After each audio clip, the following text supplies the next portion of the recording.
Welcome to Impact Farming, where we introduce you to the people and ideas that will have a massive impact on your farming operation.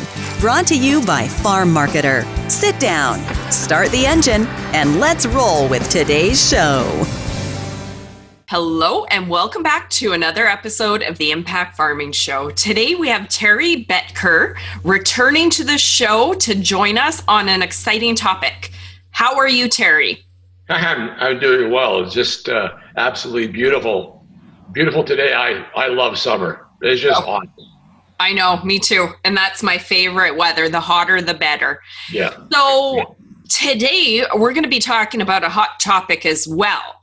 And before we dive in, Terry, you are president and CEO of Backswath Management. Do you just want to give a little bit of shout out to Backswath and the work that you guys do? And then we will dive right into our episode. Sure, I will. And then before I do that, Tracy, I'd like to say thanks for the opportunity to come on to the podcast with you. I enjoy doing these a lot with you. And I hear that from people that listen to your podcast that you have a really good series. So good on you. Just wanted to pass that along. At Backswath, we're farm business management consultants, agribusiness management consultants. And we work with farms primarily in Western Canada, but we do have clients in Ontario and in Atlantic Canada. The work that we do with farms is in 3 or 4 areas. It's in planning that would include business planning, strategic planning, finance, financial management. We have a fairly well developed and fairly well integrated suite of financial management services, right from bookkeeping to pretty traditional farm financial management, where we're looking at farms' financial efficiency and helping to support them with decision making around investment and financing, and right up to where larger farms perhaps have a need for more regular interaction, where we call that fractional CFO, where maybe the farm can't yet justify having a full-time CPA on staff. Then we can provide that on a contractual basis. Human resource management. And a lot of what we do is, I think what we're going to talk about here today has to do with transition planning. And I'd say probably about half of what we do working with farmers in some way captures discussions around transition. Okay, excellent. And picking up on that cue, that is exactly what we're going to talk about. Today we're talking about transition planning, but we're going to do a little bit of a different spin, the increased rate of change and how things are going to look over the next 30 years. So as we know, as farmers, we tend to put off transition planning for many different reasons. But today, instead of saying, you need a plan, like I said, we're going to do a different spin and chat about the increased urgency and the changes that we're going to see in the next 30 years of farming. So a little bit of a different angle, and I'm excited because so often in farming we're busy and we have blinders on and it's now. And that's one of those reasons we don't get to transition planning, but it's only going to get more complicated. So Terry, take it away. Share your thoughts on that. Well, there's different ways that you can describe or define what it is we're going to talk about. And some people would, I think, maybe perhaps label this discussion as a blue sky discussion. And I love this. I love this kind of interaction where certainly we have all the issues associated with managing farms and being in business together, farm families being in business together. But then I like to, when I get an opportunity to have discussions with you and other colleagues and farmers for sure, where we're kind of trying to understand what's going on now, but then also trying to understand what might that mean in the future. So we could go short term, look out 5 years, which is a fairly long period of time given today's rate of change. But I'd like you and I to extend that even further, to kind of cast out what this might look, this being transitioning farms in business together, farm families in business together 30 years from now. And I think, Tracy, that I think there are lots of reasons why some farms don't have transition plans in place, shades of the formality around that planning, the understanding of that planning. One of them will be, I think, where they don't feel ready to enter into the discussion around transition and the plans associated with it.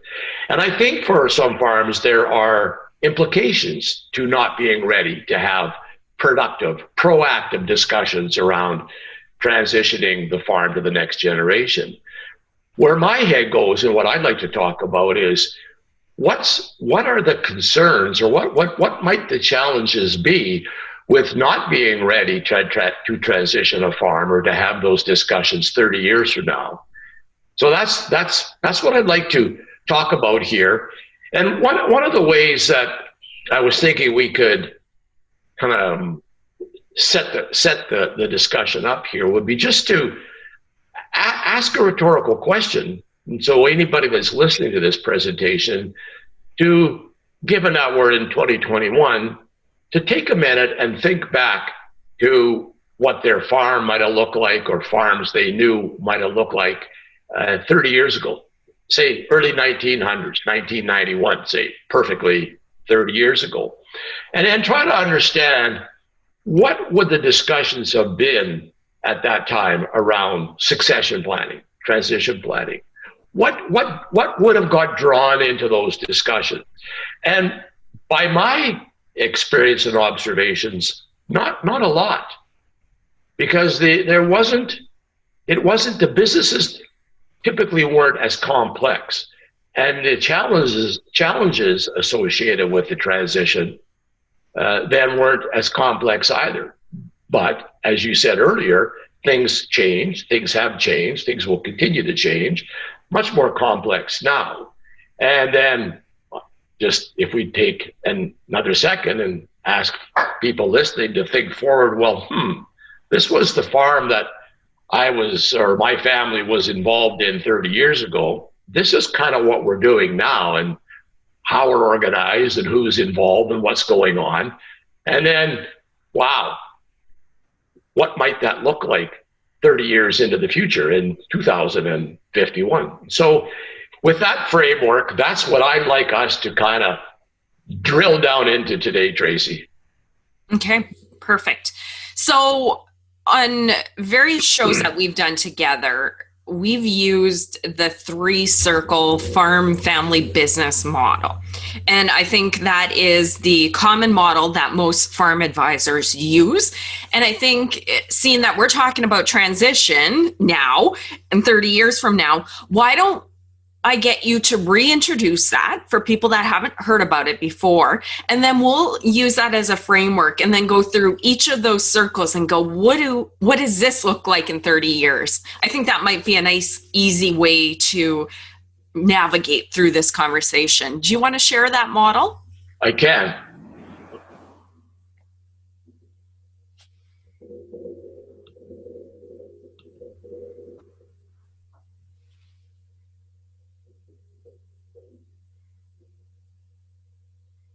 I just opened that up for you to share it, Terry.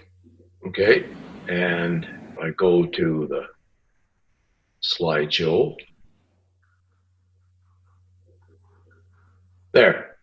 Are you able to see that, Tracy, now? Yeah, that's lovely. Okay, well, you'd think I would be faster at this by now, because for a year and a half, this is how we've been having meetings. But, even with all that experience, I'm still kind of slow at getting the screen to share properly sometimes. That was pretty impressive. Pardon? This is the illustration you're referring to, And it has those three circles: the circle of family, the circle of ownership, and the circle that correlates with business. So if you notice, or anybody that's watching the podcast here notices,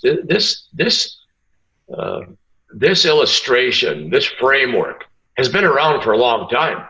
And we just finished talking about thinking back 30 years. Well, Taguiri and Davis developed this at Harvard in 1978. And there's been a lot of evolutions and understanding, I think, of it as people that work within families and business together try to understand what the dynamics are at play within those situations. And it's used by a lot of farm advisors in the work they do with farm families in transition because it applies. There's no real difference between a family being in business together and owning a chain of pizza restaurants, or being in farming together. Mm-hmm. So I think it is a really good framework to try to understand what might some of the challenges be within the ownership circle or the family circle 30 years from now. And not to drill down into the detail of what each of those component circles include, if I may just for a second, to understand how this model can be used in talking to farms about transition, it helps if we just kind of think about those circles as being pulled apart. So you would have a family circle and an ownership circle and a business or management circle here. And it makes sense. We have families, we have people that own the farm, and we have people that are involved in the ongoing business or management of the farm. Now, where it gets more complex is where those circles converge and where you get overlap, where, for example, you might have family that, obviously there will be family involved in the farm, but not all of the family may have an ownership interest in the farm. There may be family members that don't own any land, don't own any shares. They are family, but they're not owners. Conversely, we might have family members that are involved in business that aren't involved, or the ones that aren't involved actively in the farm business. And then the overlap between the ownership and the business, you could have, there's lots of examples in farm families and business together where you get family members that have an ownership interest in the farm, but they have no active role in the business of the farm, the management of the farm. And then, as the model illustrates here, you get that nice little area right in the middle where they all converge. And to the notation there, that's where I think we need to, as best we can, any farm family, get to an advanced understanding of what is required where those three dynamics converge. And what we're going to talk about going forward here is the implications of that understanding from each of those three perspectives. Okay. And if I may, just one more broad comment here. I've also to this added that dotted circle that extends around the whole model, and it, to me, correlates with longer term strategy. So strategy is a fancy word for plan. And we're talking about the transition plan, but what's the overarching strategy?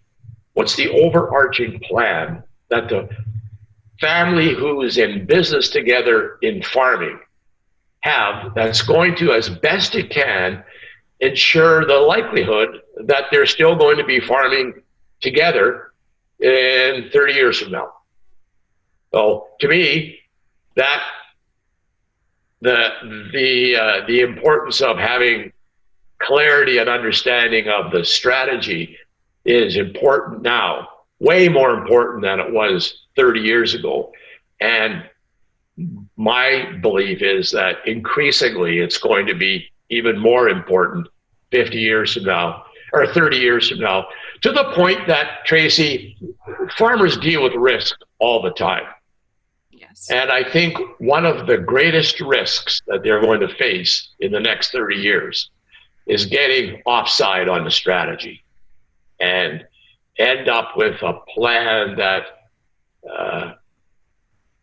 it doesn't give them the best chance of attaining successful outcomes, say at 2050. Okay. Fantastic. So do you want to dive into each one of those and speak to the three bubbles and what can change in the next 30 years for ownership, management, farming? Do you want to do a deep dive into each one of those bubbles? Sure. And in this, I'd be really interested as I kind of offer up some of my thoughts, Tracy. Please don't hesitate to comment yourself, because this is blue sky. We're trying to understand what might we be thinking about or talking about in the year 2050. So let's start with if the ownership. To me, they're all, each of the circles in any given farm can be a challenge area at this point in time. And so whether your farm is right now working at planning for transition, or whether they finished it, in the last 5 years, or whether it's something they're going to get at in the next 2 or 3 years, in the now, each of those areas can have some challenges on what the families deal with when they're trying to understand transition. The one that I think has some of the most challenges associated with it actually is the business circle. Okay. So I'd like to leave it to the end. Okay. I'd like to start with ownership and then move to family and then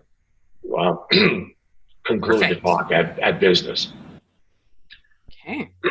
Dive into ownership. Okay. Well, and we probably could get a group of people together and talk about just the ownership dynamic of farms transitioning from one generation to the next for a whole afternoon just on the ownership bubble. What all does that entail? Yes. And to the bullet points there: wealth, retirement, estate planning. The wealth thing to me is interesting.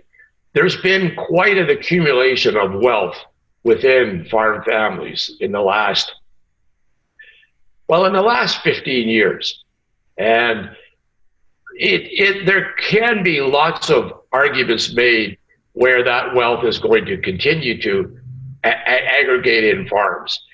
And it's a good thing, because more wealth in farms, well, I'll say it this way, it's wealth in farm families causes challenges when we're dealing with transition from one generation to the next around how we distribute that wealth, and whether we'll get into the family crossover here right away. I'll bridge these once in a while, but whether we have the family or non-family, and where does that wealth get distributed?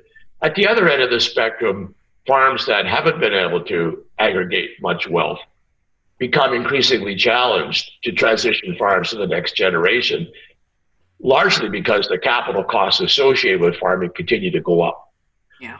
So the wealth is a benefit, but it poses a challenge for some of the reasons that I alluded to, and that is, how does the next generation pay for that wealth? How do they buy those assets? How do they pay their parents, the next generation, pay the retiring generations for the land, for the quota, for the other asset? So that becomes a challenge. The other part then is the distribution of how that money is allocated through retirement. Because if you think about it a little bit, we all I think, aspire to have long lives.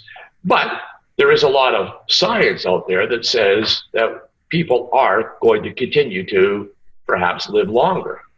So when we're talking about transition planning in the year 2050, and we're talking about the retiring generation exiting, then maybe we at that time would need to be better prepared for having the retiring generation living longer in retirement, and perhaps some of the associated healthcare costs as they age increasing as well. So these are challenges that we deal with right now. But I think from those two perspectives, that's going to be more of a complex nut to crack, I guess, if you will, 30 years from now. The estate planning thing is the aspect of it. I included that bullet here because there's tax consequences to transitioning farms from one generation to the next. So estate planning includes tax and how we manage tax and how we transition the farm from one generation to the next. So the one thing we do know is there's always going to be tax. I think another thing we know is that rules are going to evolve. What we don't know is what those rules are going to look like. But if we were to think forward and say that there's more tax consequence in 2020, 2021 to a farm that's transitioning compared to what it was 30 years ago, what's that tax consequence going to look like 30 years from now? And we usually conclude these sessions, Tracy, with you asking me for my final thoughts. And I mean, maybe I'll just kind of voice what I'm leading to in the final thoughts is that in all of what we're talking about, the goal that I have for this session is to encourage farm families, as much as they're dealing with transition now in the near term, is to try to understand what might all this look like 30 years from now, and to be as ready as we can when that eventually, and it will happen, eventually farms will transition. So the ownership one to me is, it's complex. Ownership is ownership. You either own the land, own the shares, own the livestock, or you don't. So the ownership doesn't change, but the challenges associated with ownership, I think, are going to change. And in areas more than what we've just talked about here. I'm not sure what you think about that, but I think that there's going to be more complexity in farm families in transition when it comes to understanding and working within that ownership circle. I could agree. I mean, if you think, sorry, I'm going to jump in there, Terry, but if you look at the challenges that we're faced right now with transition planning, and one of the big one is the high cost of land, right?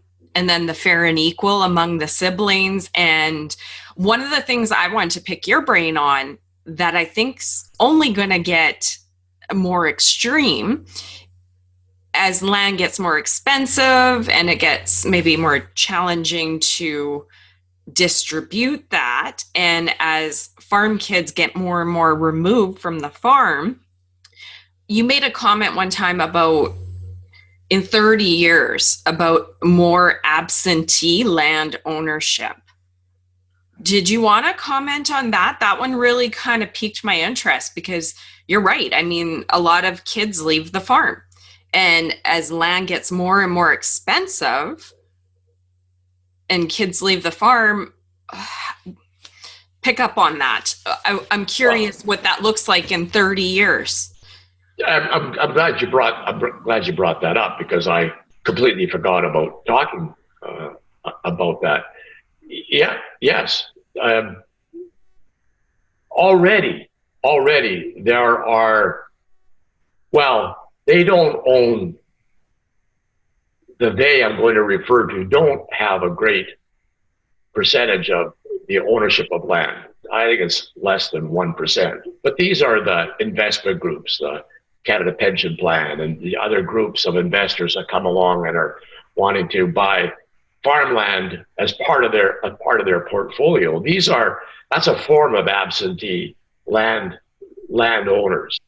And they also have the absentee owners where they're family members that own land, but they haven't actually literally stepped on the farm in probably 20 years, or whatever.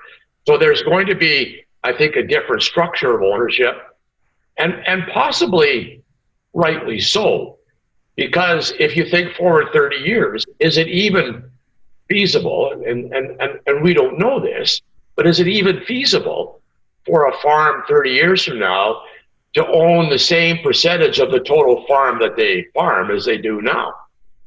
Or do they then lease more of it? How do they best utilize the capital that they'll have available at that time? So it's a really good comment.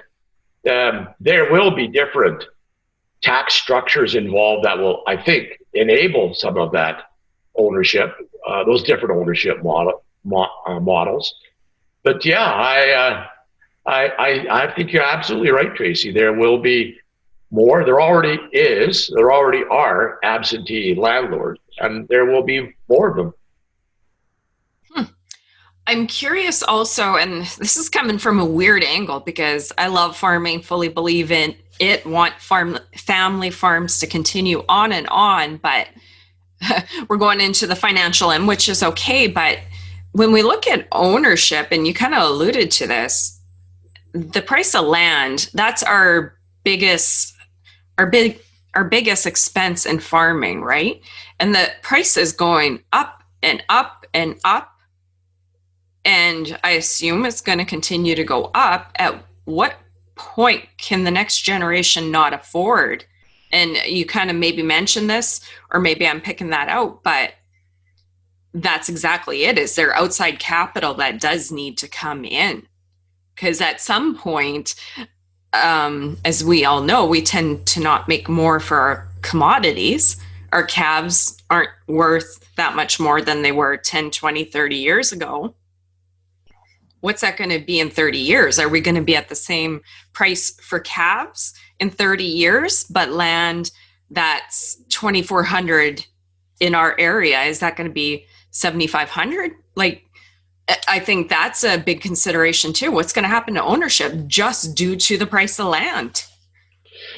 I think there will be younger farmers listening to this podcast who would say we're already there. With today's land values, that's a huge barrier to them farming. And so your point is well taken. And let's go back to the 30-year bookends to this discussion. So there are already, from 1991 to 2021, have been a ton of casualties where the farms have not been able to carry on to the next generation. And not all of those, Tracy, were where there was no next generation that wanted to farm. There were lots of situations, I'm sure, where the next generation would have loved to farm, but there just wasn't the financial ability, or there wasn't the financial base upon which to transition the farm to the next generation. So unfortunately, those are some of the abandoned farmyards that we drive past in rural Western Canada. So what does all this mean? Well, we still have farms today. So there are some farms that were in existence, obviously, in 1991 that have figured out a way to manage what it is you're talking about. The land increase, the asset increase, narrow margins, associated risk, the whole dynamic of managing a farm. And there will be casualties between now and 2051. I mean, that's just business. And in an ideal world, would we like to have a scenario where that wouldn't happen? Sure, because there's impacts on communities. I mean, it's far-reaching. Yes. when farms continue to, or when there continues to be a rationalization at the farm level.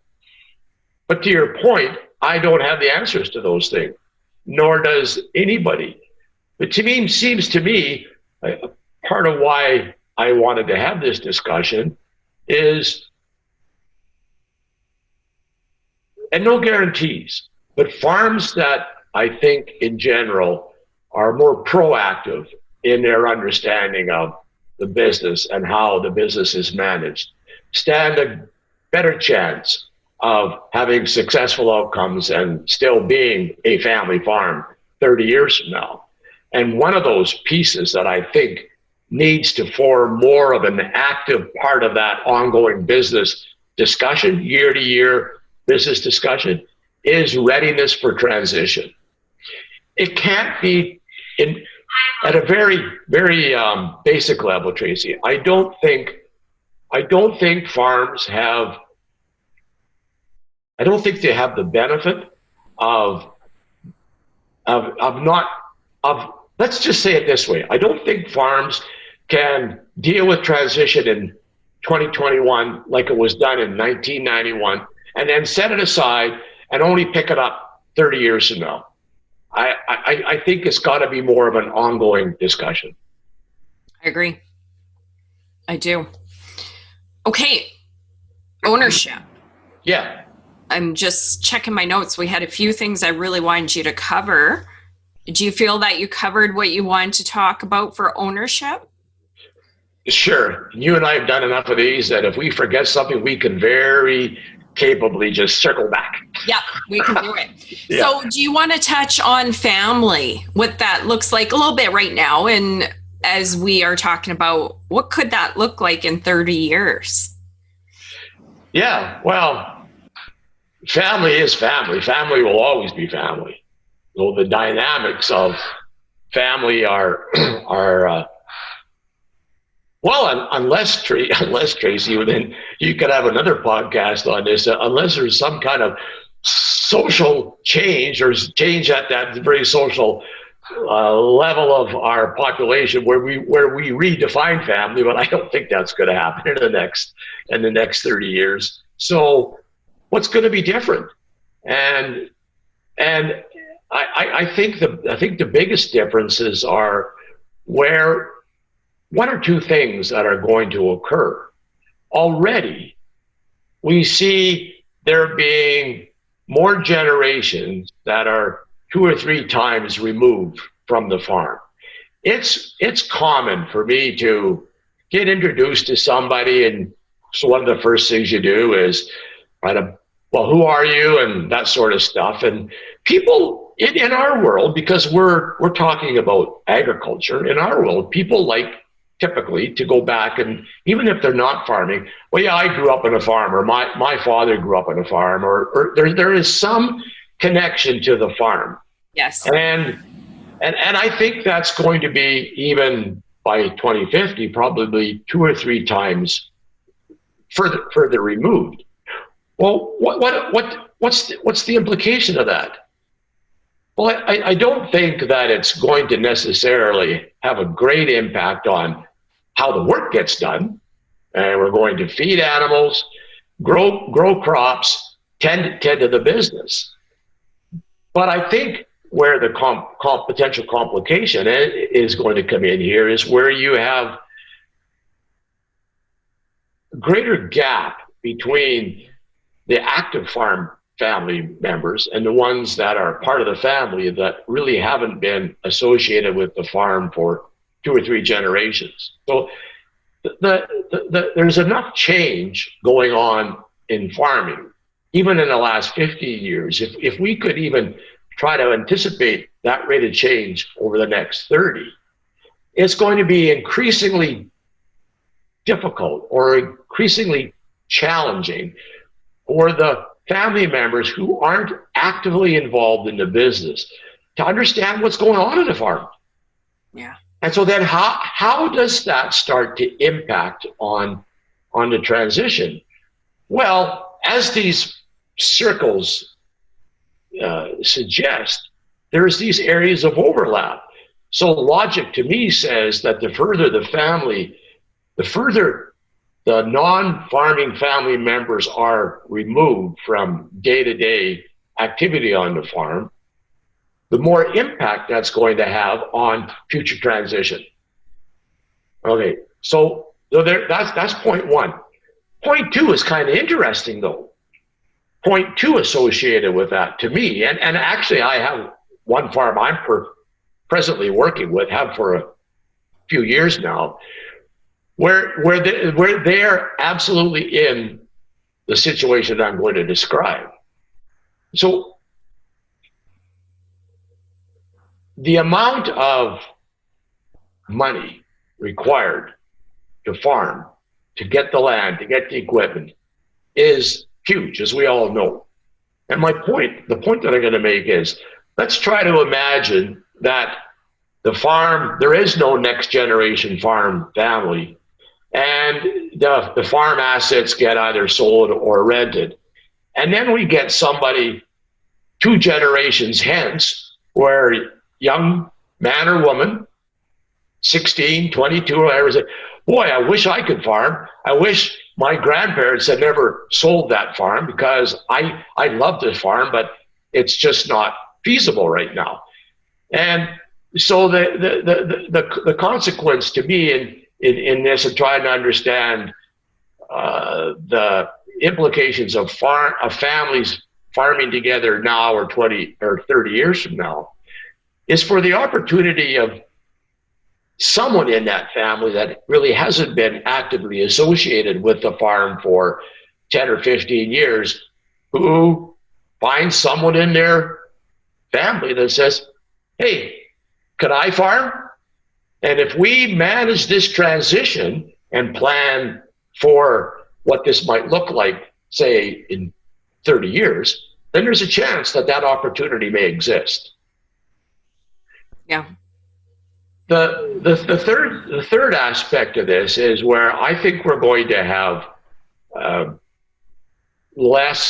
fewer of the more traditional farms, and more where we've got extended family farming together, cousins, nephews, uncles and nephews, aunts and nephews, uncles and, I got to get them all captured, uncles and nieces.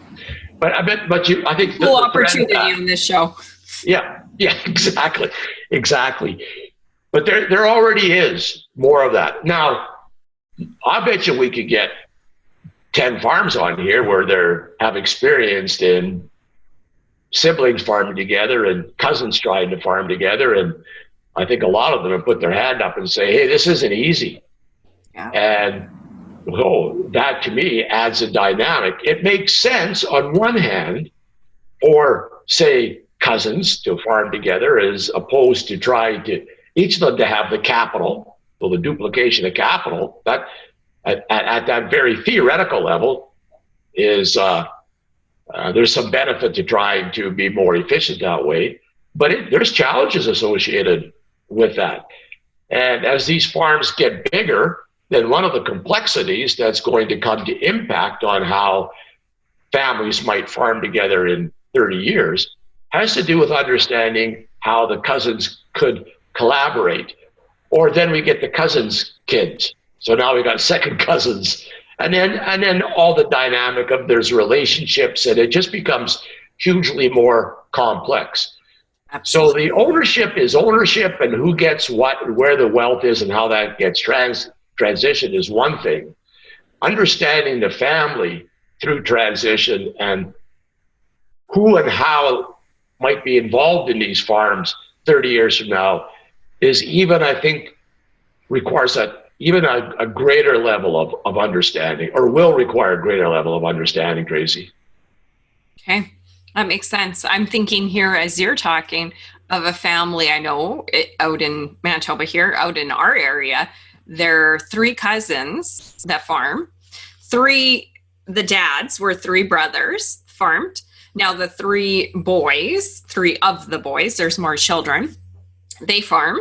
And now the one has a son coming in. I don't know if he has ownership skin in the game, but he's just young and coming back. So it's kind of what you're talking about. This farm has been brothers and then cousins, and now second cousins coming in.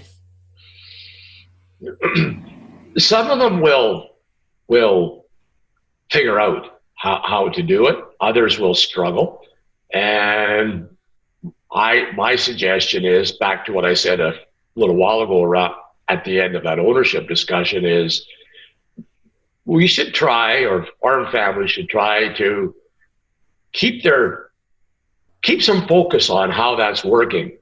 And so we don't run into the challenges that become roadblocks between now and 30 years from now. So yeah, it's already happening. Yep. Interesting. Okay, family. And you're right. I think that is only going to get more and more common. And then the non-farming spouses or non-farming children as well. Yeah. I agree. Okay. Do you want to mosey on over from family to management? Yep. Business management? Yeah, business management. We refer to it as management. The model had it defined as business, but we think of it as how are we going to transition to management from one generation to the next? Golly, it's already complex. And if we just pause a second and go back 30 years and think of how farms were managed then and who was involved and how the next generation got involved in the farm at that time, it was pretty much operationally driven and learning how to do the business. If we think forward, certainly we have to seed the crop, feed the animals, do the operations part of the work, do the farm work as efficiently as it can be done. Margin for error is very thin, as you know. So that's not going to change. What we're dealing with is going to change. I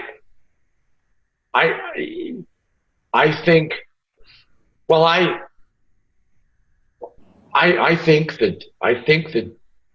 of the three circles, the business circle, the management circle, is the one that if the farm family is going to do their best, if you will, to successfully be in business 30 years from now and work through one or two transitions along the way, absolutely got to figure that management circle out.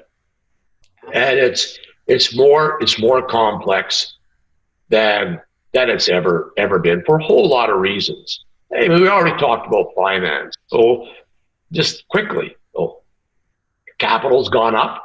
Farmers borrow money to finance the capital. They have to, pretty much. So there's risk associated with the borrowed money.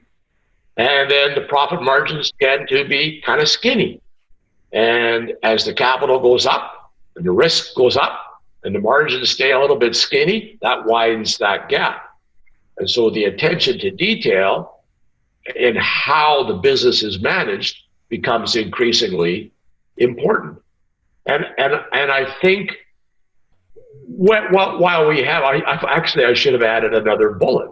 I think in the management area, if you look at if you see the bullets that there, or someone looking at or watching the podcast will see, there's finance, sure, operations, sure, human resources, certainly, but not just the human resources of hired laborers, like non-family members working on the farm, but the human resource of the family being in business. That goes back to our family bubble. Mm-hmm. So what are the family members who are in business together doing in management? So I when I talk to farms, I get them to try to think about how do they manage their own human resource? Who does what? And what kind of skill set, or what? This one doesn't get discussed a whole lot, at least not that I'm aware of, but what are the competencies that are required for a next generation farmer to take over or to start to assume some of the management responsibility that their parents kind of grew up with, where the farm may have gone from a couple of thousand acres to 15,000 acres, or 50 cows in a dairy to 500 cows in a dairy. So the parents have kind of grown up with that business and kind of understood the changes and evolved with the changes. The next generation is walking into that farm, and they're going to take on some of those management responsibilities. What competency should they have? And then, okay, let's think forward. If we agree that the farms are going to be more complex, either by size or by business unit or whatever, the intensity of what they're doing, then to me, logically, the competency requirement for the next generation to come in and assume management is just going to be that much greater. So I think of those bullets, human resource bullet, when it comes to transitioning a farm 30 years from now, is really, really a key aspect to understand. I agree. Oh, sorry, go ahead. No, go ahead. I was just going to jump in there. And again, as always, I'm speaking from my experience, and there's people on all ends of the scale on family run or business run, which we're going to talk about. But if you look at some of the family farms I know and grew up around, you could walk into that farm, the debt level was fairly low, and business management practices could be a little more lax, right? Yep.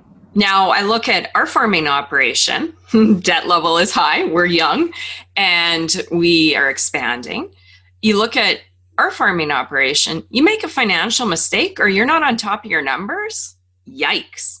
And that's not even production errors. That's just business management, financial management errors.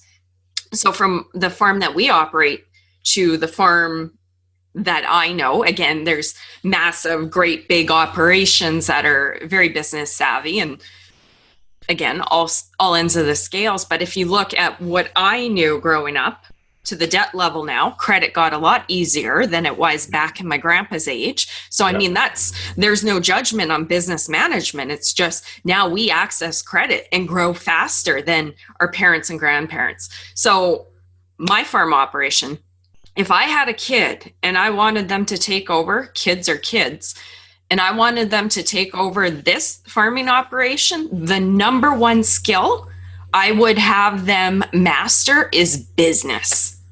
They'll know the production end, right? And of course there's improvements and you learn as you go, but at the debt level that we're at, and if we're saying land's only going to get more expensive, you need to be a great business manager today.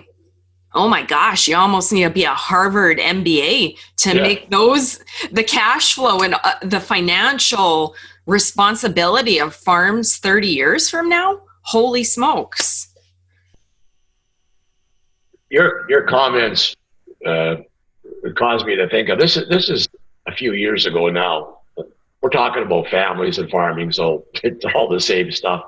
But anyway, in this family, and I was out there for a meeting, and we had a mom and a dad and a son and a daughter-in-law, pretty traditional discussion around transition. And they had a good farm. It was a fairly decent sized grain farm, not a monster.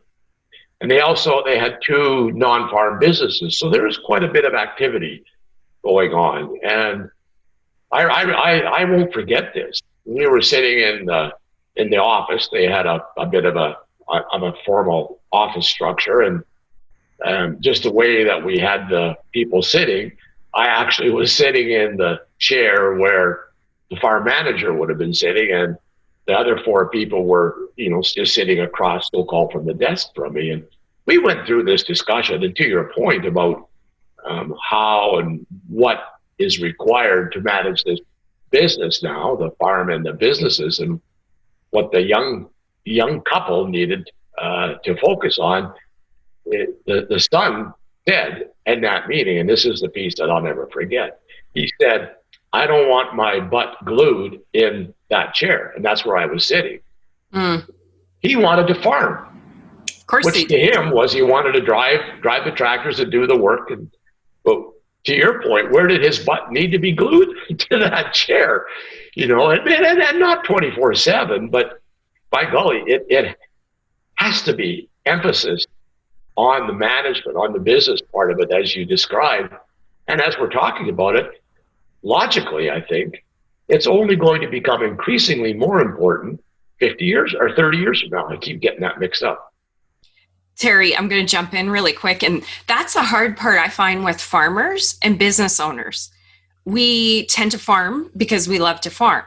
Myself in my business, grew a business, grew it into a big media company. But the hard part, same goes for farms, as the complexity of your business grows, you don't so much get to do what you want to do all the time. Yeah. And actually, that was one of my biggest frustrations as I grew my company. I wanted to sell. I wanted to talk to clients and be out there doing all the fun stuff that I love and that allowed my business to grow. Do you think I wanted to be sitting there working on payroll, HR manual policies, dealing with staff and different issues like that? No, I didn't. I love finance naturally. It's important. I see the connection. I had to get myself there.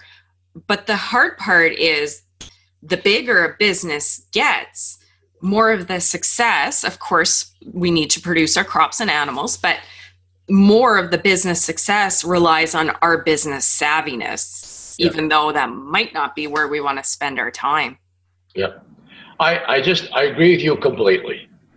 And technology is something that seems to be more of a comfort area, typically for the incoming generations, next generations. That's increasingly going to play more of a role in that whole business management part of the discussion. And the other bullet that I'm going to suggest that we should add to this management list is transition. And it's just part of the ongoing management of the business. And those farms that do, as you described, pay or invest that right level of time in that whole business area, in that human resource area part of the business, and also then pay attention to the transition associated challenges, they're going to have the greatest likelihood of having successful outcomes 30 years from now. I agree. Wow. That's a lot of good stuff. And, I like this looking forward, Terry, because again, and I think a lot of this too, going 30 years from now, you're right that the business circle is the most important. Everything's technology is getting more complicated. Finance, our dollars are bigger. If we want to be able to pass ownership on, keep it as a family farm, we need to master that business circle. We really do. I just don't see that discussion becoming less important. No. In the next 30 years. Farms will change. We're already seeing changes. There are new models that people are embracing. That really is farming. But it's not farming as we've come to understand farming in the last 30 years. It's changing. So I just see more of that going on. All of that requires attention to that business circle. Terry, I think that leads into our next point perfectly. If you want to step away from this 3-circle model, you have the business, family focus or business focus. There we go. When we were chatting about this episode, you shared this with me for the first time. I've never, ever seen this. And I think this is very powerful for a number of reasons, but just how we've landed on the business circle and said that business skills are only going to become more and more important. I think this is a great place to bring in this model. So do you want to talk about this a little bit more? Sure. It would be almost like we rehearsed this, Tracy. We do prepare, guys. Spoiler alert. We're good, but not that good. not that good. But it was an absolutely perfect segue into this discussion. And I find the illustration that I want to share here and speak to quite applicable to this whole discussion around farms in transition. And Tracy, this isn't my work. This is work done by John Ward. He's with Family Business Consulting Group. And farm families ask me once in a while for resources that they can access. And if anybody listening to this podcast wanted to Google that website, John Ward's got some really, really good books. They're not big. They're like 70 pages. They're relatively easy read. And one of them, Perpetuating the Family Business, has a lot to do with what we just talked about. It's how do families in business together understand, or what do they need to understand to be able to still be in business together 30 years from now? And there are some dynamics that a lot of people, John included, have spent time trying to understand. And he writes on that. He's excellent. It's a great resource. He's a great resource.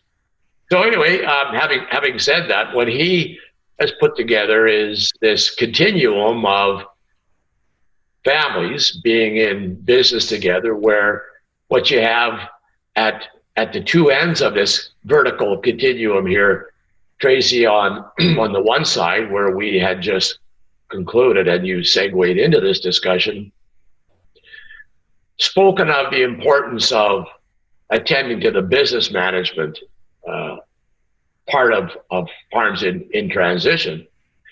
So this is presented as at that extreme as families or businesses or families in business together that are really focused on the business.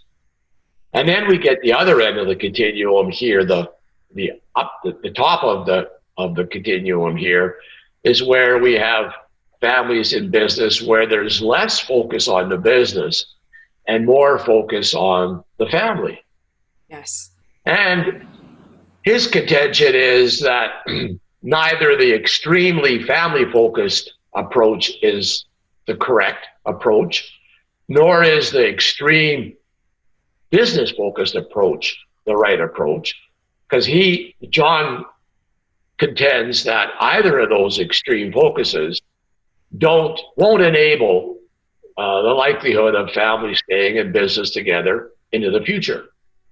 I agree. So the trick, that's the wrong word. The challenge is to find this sweet spot in the middle, which is kind of represented by this horizontal black line.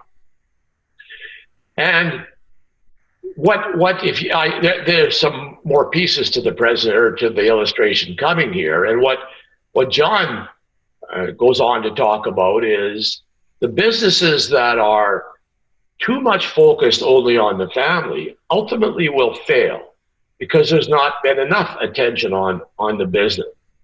And they'll fail because, they haven't been able to keep pace with the capital requirements or all the business challenges that you've spoken of, and lag behind to their disadvantage. And ultimately, there's no business to pass to the next generation. There could be a family farm, but there's no family business to pass on to the next generation. Now, that's at its extreme. He says that on the other side, farms in business together that are, he talks about families, but I mean, this absolutely does apply to farms. They're a business. They're a family in business together. They just happen to be in the business of farming together. His contention is that farms that are too much focused on the business will eventually be sold. And it's an interesting thing to try to understand. Well, why is that? Why, if it's extremely business focused, will it eventually be sold? Well, what it'll get sold to is a non-farm business, or it'll get sold, taken apart, and sold to other farm businesses. But what's happening here in this extreme business focused part of the discussion is there is nobody coming along in the next generation that wants to farm. That by watching how their parents or the retiring generation ran the business, the next generation says, I don't want any part of that. I want a vacation in the summer. I want to do this. I want some space. I have some career goals. There's things that I want to do. And farming? Yeah, no, thank you. I'm not interested. And what they're saying is they're not interested in doing what they understand farming to be. And that's their family and that business, extreme business, focus on it. So eventually there's nobody that says, I want to farm. And then, next generation, that farm eventually gets sold. Sorry. Go ahead. No. I was just going to say, you're so right about that, Terry, and it happens already. If you look at kids in a farming family, whether it's dairy or grain or whatever it is, they tend to either really like the farm and want to stay, or they're out of there.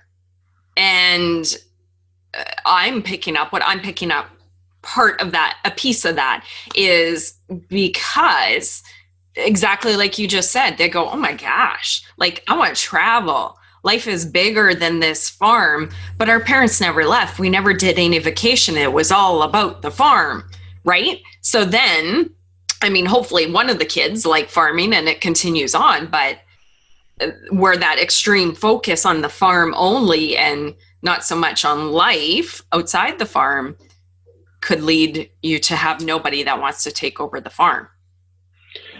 Another aspect of that, Tracy, from the extreme business focus part of it, has to do with the reluctance in some farms for the retiring generation to let go of the management. They want to control the business part of it. And that's off-putting to the incoming generation. In fact, I talked to a young farmer last night that it's not going to work. He and his father can't get on the same page of what the transition of management would look like. And to a large part, by my observation in that family, it's the father who's reluctant to let go of the business part of it.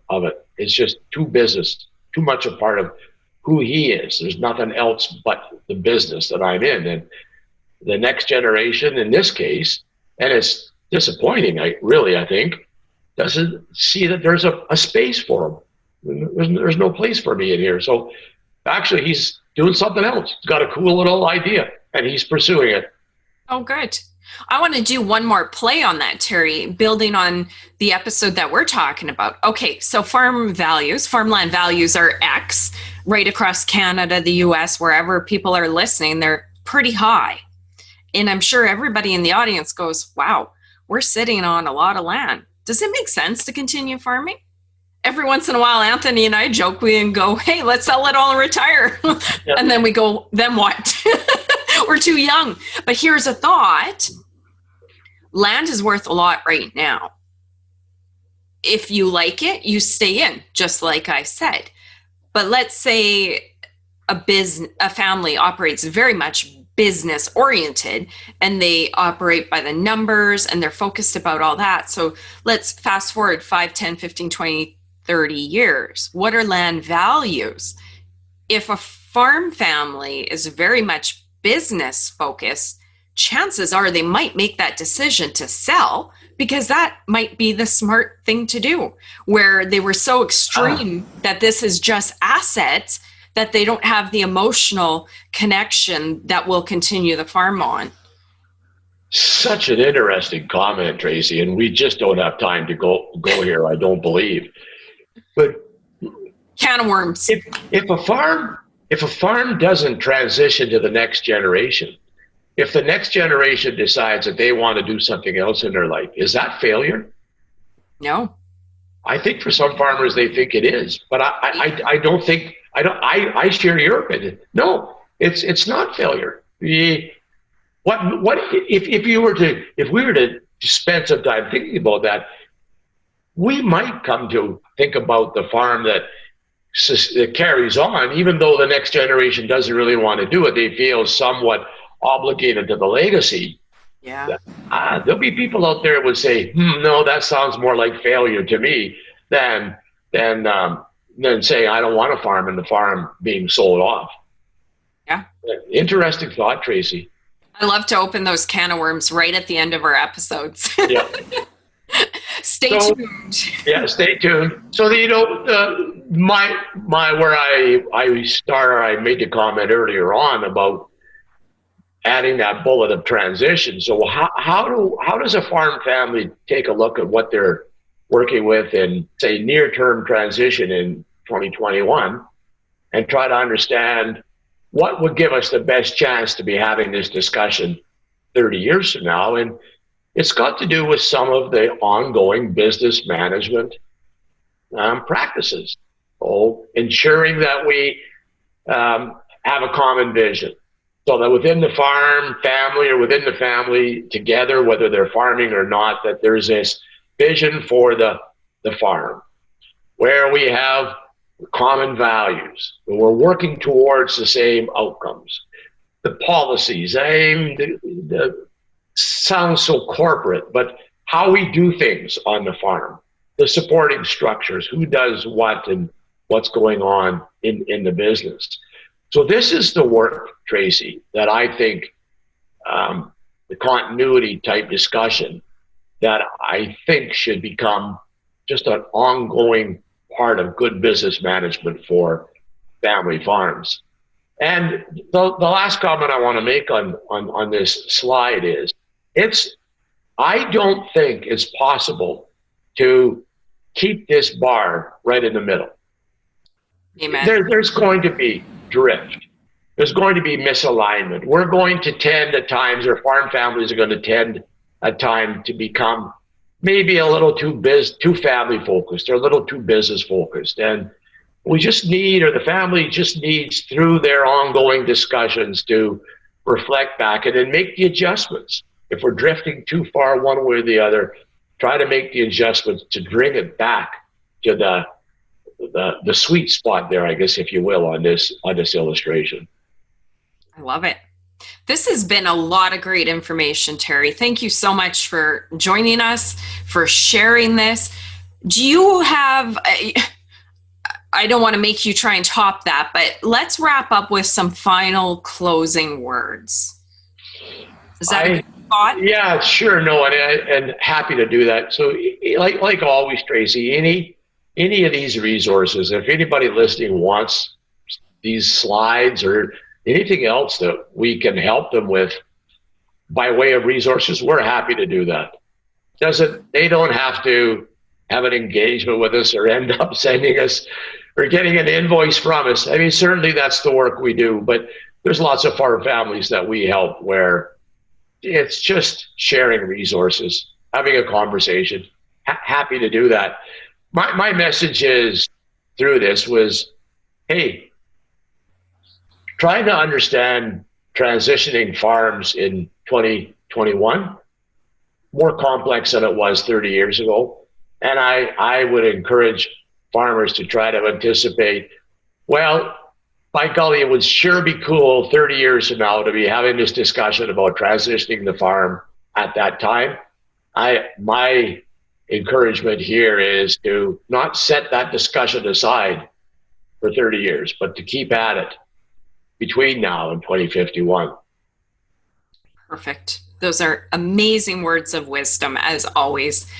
Thank you, Terry. I appreciate you sharing your time on behalf of the show, the audience, myself. Thank you, thank you, thank you.